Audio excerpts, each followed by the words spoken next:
Welcome to Lair the Alchemist, where we discuss all things heavy metal and hard rock. And welcome to another edition of Sabbath Sunday. This is where Darren and I get together with you to discuss all things Black Sabbath. And for our next two episodes, we are going to be giving you our 10 favorite Black Sabbath album covers. And we're going to be putting them in order. We are going to be ranking them. So we're going to split this across two episodes. Today's episode, we're going to be doing 10 through 6 for you. Black Sabbath, 19 studio albums, some very iconic album covers in there. Maybe some misses in there with some of their album covers. So we thought it would be fun to pick our 10 favorite and rank them and share them with you. So Darren, what do you got for your number 10 most favorite Black Sabbath album cover? Coming in at number 10, a little bit of a glare, but you could see, and everybody knows what this album cover looks like, so it doesn't have to be crystal clear. Black Sabbath, Master of Reality. Just a logo, title, in embossed texture here on the first pressing, UK Vertigo. You can see in the back, yeah, the record label, that iconic Vertigo label. But anyway, I mean, it's a no frills affair, but I mean, how recognizable is that logo? The color, it's a no frills affair, but I mean, it's just very direct, instantly recognizable. You know, I thought it deserved to be in the top 10. I mean, I love it. I love the color. I love that wavy thing. It's just so Black Sabbath. So that's why it made my top 10. Okay, great pick. All right, my number 10. This one gets slagged a little bit, but I always thought it was cool. The Eternal Idol. This is originally, there's a sculpture done by Augusto Rodins in 1889 by the same name, the Eternal Idol. And apparently they couldn't get the rights to use the original image of the statue or whatever.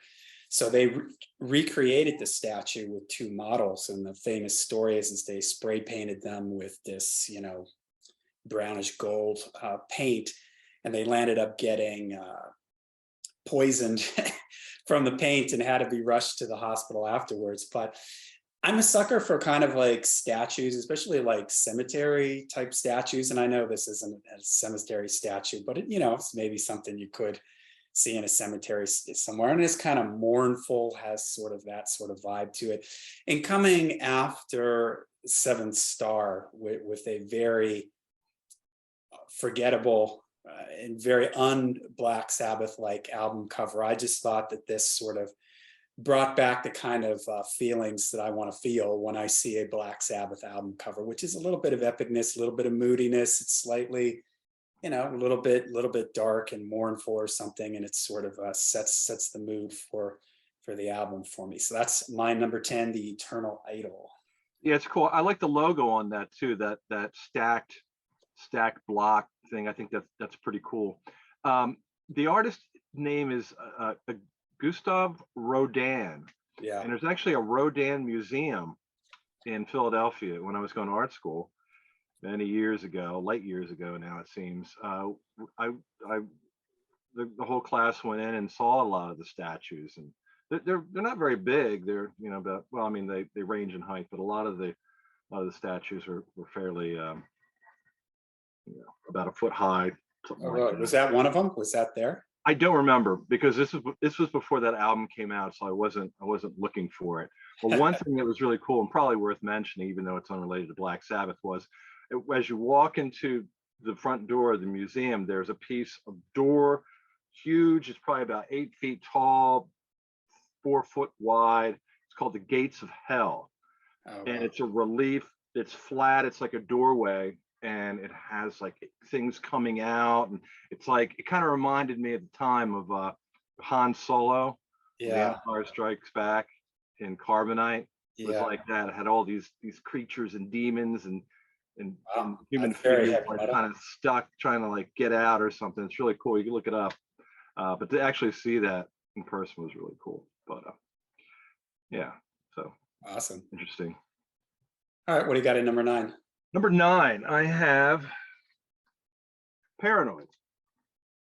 again, it's not, a remarkable album cover in the sense of the art itself, but it's very iconic. And I love the font. I love the type, that very like that contemporary early 70s blocky Yeah. font, whatever you want to call it. Moreover, I know we're just going by the front album covers, but you have to also take into consideration the gatefold, Yeah. this awesome gatefold of the band circa 1970, standing there in the field, outstanding in their field. An iconic picture, much along the lines of that picture of them in front of the what do you call it, in the cemetery. They're in front of a mausoleum Yeah, right. Yeah, cemetery. Those are like some of the most iconic early, 1970 images, 71 images of the band. I like this album cover because the first time I saw it, I was intrigued by it. What's going on? What's this guy doing? Why is he holding a sword? Why does he have a space helmet on? So it's all pretty abstract. Originally, it was conceived to be the art for the title War Pigs, but of course they had to change it from War Pigs to Paranoid, and it didn't really correspond. That makes it even better because it's like, what's going on? And that's why I like it. It's one of those album covers that kind of draws you in and makes you ask the question, what's going on here? We don't know. So I remember as a kid not knowing what paranoid meant, and somebody told me that's it's like a crazy person or something, and so in my mind I was thinking that this is some crazy person jumping out from behind yeah, a tree.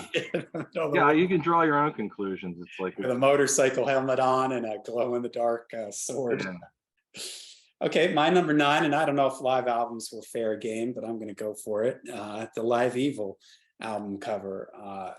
I think this is a cool cover because it's great for a live album because of you've got all these different people coming out of the sea, sort of references Children of the Sea, and you can sort of put each one of these characters to a song title. You've got the War Pig there, you've got the Neon Knight, maybe he's Am I Going Insane? Of course, you've got the iconic Devil, the Angel, like from the Heaven and Hell album cover. So I just always thought it was a fun album cover. You could sort of look at it and put together what these images meant and what they connected to from the band. And it was a great, I think, live album cover because it sort of represents, the coming together of the different eras, the different time frames from the band. So that's my number 9, Live Evil. Yeah, that's a good one. All right, what do you got at number 8? Number 8, I've got Sabotage, which is a pretty silly album cover based on what they're wearing. But I think it's cool because it's the first, probably the only time the classic era of Black Sabbath appears on an album cover. Yeah.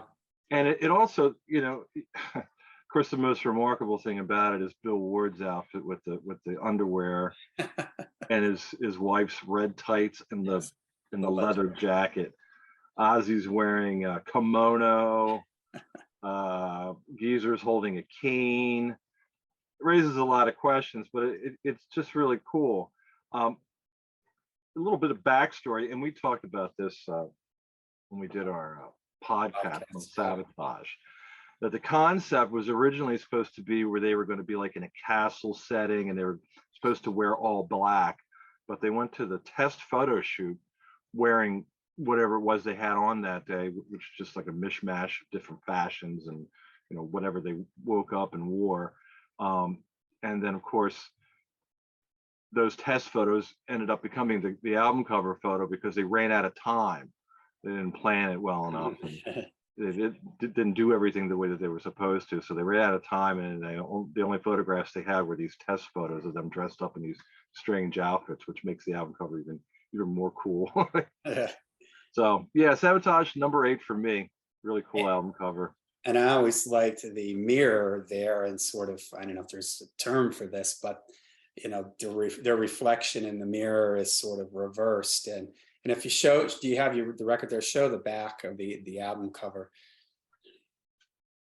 Then it's sort of the reverse of, yeah, you sort of have the reverse, the other side of the mirror, if you will. That's the way I always sort of thought of it. That's the front of the mirror, your image on the front, and that's the image on the back. So Yeah, that's sort of yeah, a psychedelic, a little bit of smoke around it and everything. And with the album title in the mirror there, I always thought that was really cool. kind of an artistic thing going on. Yeah. This is the incidentally, this is the NEMS 1975 first version. You can catch a little bit of a glare. You can see the textured cover Yeah. for anybody who might be a collector and can recognize that sort of Which thing. they redid, Appreciate that. duplicated in the Sabotage box set. Okay. Yeah, they did. And they also, in the 10-year war box set, they did that. Cool. All right, my number 8. This is an album that gets slagged a lot, but I like this album cover, and I like the album too. Never Say Die. And for me, I just remember when I got it, I always thought this image on the front of these guys, airplane pilots, it's kind of scary, to a 12-year-old kid. I thought it was kind of weird and scary, kind of didn't know what to make of it. Mm-hmm. It does fit with the title of the album. The little historical factoid, the album cover that you see on Rainbow's Difficult to Cure, they were both done by the same company, Hypnosis. And Hypnosis is famous for working with Pink Floyd amongst many other artists. And they had a very sort of unique style where it was sort of like pictures, I guess, mixed in with some painting, and they would alter pictures and things like that. So they presented the Difficult to Cure album cover and this is what they went with. And the other one, which is surgeons looking over somebody on a table, went to Rainbow for Difficult to Cure. And both of them kind of would have made sense. But to me, this is just a lot cooler. And I just think it's weird that the goggles, this, I don't know, just the masks and everything. There's a little, supposedly, if you look here in the sky, there's little etchings of things that you can make out. This is the back cover. And I dig the fact that the airplane pilot has kind of came back when they did their 98 reunion. This image came back in vogue. Tony Stark was wearing it in I don't know if it was the Iron Man movie or the Avengers movie or something. And all of a sudden you could buy t-shirts with that. And I have one of them with the airplane pilot there. And it also reminds me of when I got this record and there was that VHS tape of them on this tour. And the beginning of that VHS tape starts with the Super Czar music intro with the picture in the back dropping down, which is the pilot image there. So this is just always sort of just burnt something in my brain, and I always dug it. So that's number 8 for me. Never Say Die. Cool. Yeah, that's another iconic cover. It's very abstract. What are these pilots doing, and why did they choose this cover? What does it pertain to? Pretty much nothing on the album, really. But yeah, I mean, it's definitely an interesting image and became pretty iconic. The shirt that Tony Stark, Robert Downey Jr. is wearing in the movie is actually a reprint of the actual 78 tour shirt, which had that pilot and Black Sabbath in that particular font. Yeah, they reprinted that to support the reunion, which is kind of strange because, I mean, they didn't even do anything. Was the reunion album? I don't even think there was a song off of Never Say Die on the reunion. No, definitely not. No. But it's interesting and kind of curious that they chose that image to represent that reunion era. But, anyway. All right, number 7. 7. Mob Rules. Pretty amazing cover. There's a lot going on in this. It's one of those album covers that when I would listen to the record, I would just stare at the album cover as I was listening and just try to pick out all like the things going on in it, particularly that tarp or whatever it is. You can see the face, and it's like what are presumably blood stains, and there's the, I guess supposed to be blood on the bottom, and it was rumored that it said something about kill Ozzy or something. Was that one of the rumors of the folklore that surrounds this album cover? But it's really cool. Kind of a different vibe for Sabbath, but it was, of the era when things were changing anyway, with Ronnie James Dio as the front man.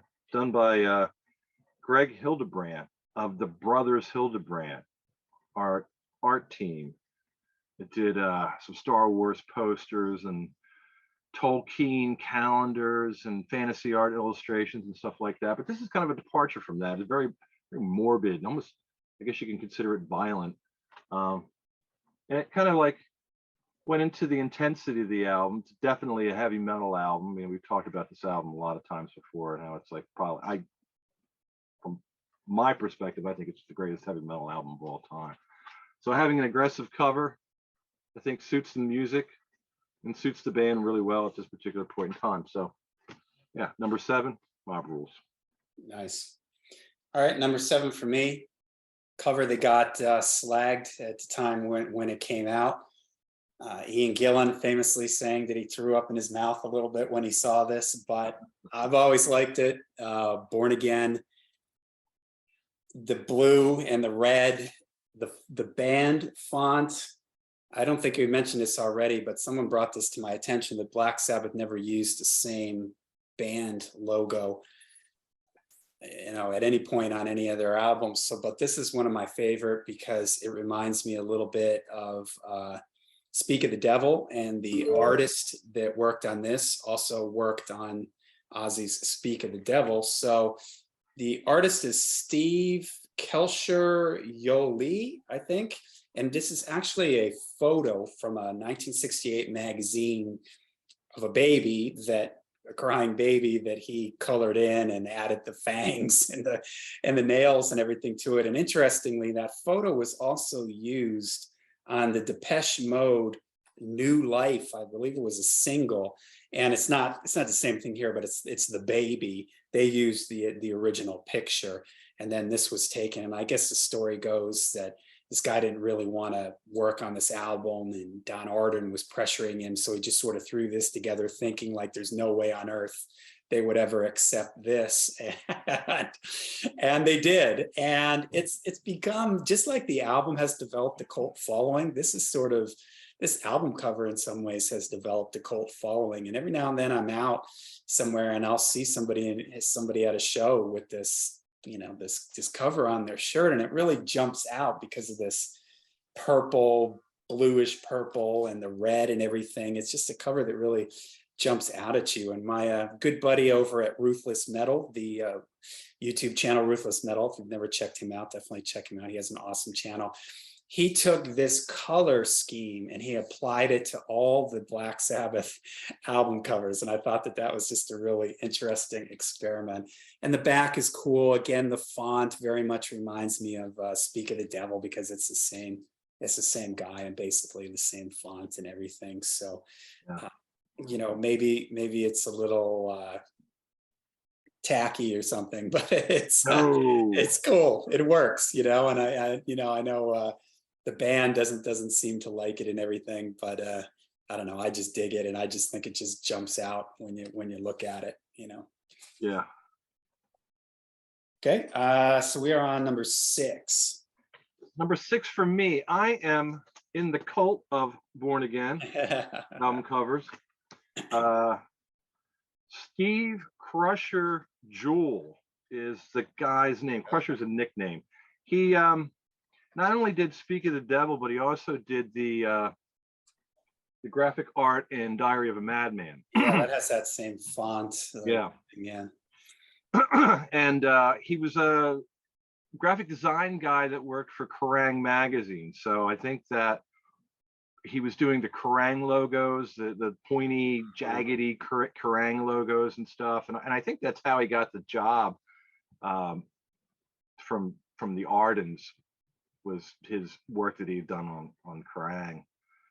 Pretty striking. The color scheme, as you pointed out, is like, I mean, regardless of what the subject matter is, which is kind of silly, but the color scheme, man, just just jumps out and grabs you. And that's what it did when I bought the album. I remember when it came out and I saw it on the wall, and you know, it stood out among everything else because of the colors, the bright red, the purple, the gold logo.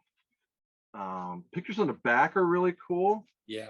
you know, and this logo here, this thing here, that's really cool too. So I mean, Steve Jewell, he goes above and beyond seemingly on these album covers. He gets into illustrations on the inner sleeves, does a lot of the fonts, and here he definitely went all out, same as he did on Speak of the Devil, with like framing there was a picture of the band on the back of Speak of the Devil. He did an elaborate frame. He kind of does that here around each member and all the fonts and everything. So yeah, I mean, the whole overall package is really cool. It looks hand rendered.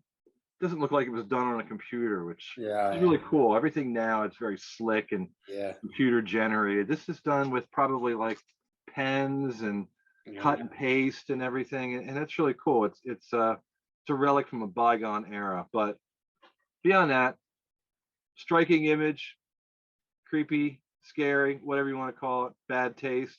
It's all here. Right up. All right, number 6 for me, you already did this one, but Black Sabbath, Master of Reality. I mentioned earlier that Black Sabbath never had a consistent band logo, maybe only until, I don't know, maybe during the reunion era, they started becoming more consistent with that. But if there ever was a logo that sort of stood out from the 70s, I think that this is maybe one of the most iconic ones, this wavy Black Sabbath. And you would see this on shirts, even that, you know, not even Master of Reality shirts. You would just see just this logo or some other image. So this is a very popular logo. In fact, it's so popular that this album, you know, many say, and I agree, that it birthed many other subgenres of metal, probably most notably doom metal and stoner metal. And this album cover and logo is so iconic that there's even stoner rock bands and doom metal bands that will use this type of wavy style with their album title or their band name or something like that. And it's pretty much as a dead giveaway if you're somewhere and you see a band and they've got, you know, wizard in their name or witch or something like that, and it's done in this wavy style font, you're pretty much guaranteed it's going to be a stoner a rock or a doom metal thing. I mean, this is just like the calling card for, you know, when you want to project that you're a doom or a stoner band. And it's fitting because this is the album that sort of birthed that. Now mine is it's not the one that you have. Mine has the lyrics printed on the back there. Mine, yeah, the UK Vertigo does too. It's just the way that I took it out of the box so the box wouldn't get crushed. But yeah, let me just slide this out. It's a little hard to see the Master of Reality on this, but it's there. This is also embossed. It's raised, but there's a laminate over it, which over time is kind of like raised above the letters on the bottom. There. Cool. Of course, it also came with a poster. Let's not forget, it came with a poster, the first pressing of UK and also the Warner Brothers, done by the same. Well, the photographer's name is Keith McMillan, and he does a lot of stuff, particularly for Vertigo. And actually, he took the picture of my next pick. What are we on, number? Well, we're going to do that in our next video. We're going to split these into 2 different videos. So this was our 10 through 6. You're going to have to wait in suspense here to see what Darren's number 5 pick is going to be. So for this episode, we gave you our part 1. Let us know what you think of our first picks here, 10 through 6. And you can eagerly anticipate and wait for our 5 through number 1 on the next Sabbath Sunday. So we will see you there at the next Sabbath Sunday.